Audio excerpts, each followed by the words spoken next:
الا تحبون ان یغفر الله لکم، دوست ندارید من شما را از گناهانی که کردین و تو پرونده‌تونه ببخشم؟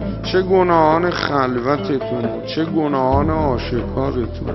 خب کی میتونه بگه دوست نداره؟ خب آدم خیلی دوست داره گناهشو ببخشه. یغفر الله لکم، مثلا 30 سال دروغ گفتی، غیبت کردی، نامحرم نگاه کردی، خدایی نکرده به خوردن حرامی دوچار شدی، به انجام حرامی دوچار شدی، دوست نداری همشو ببخشن؟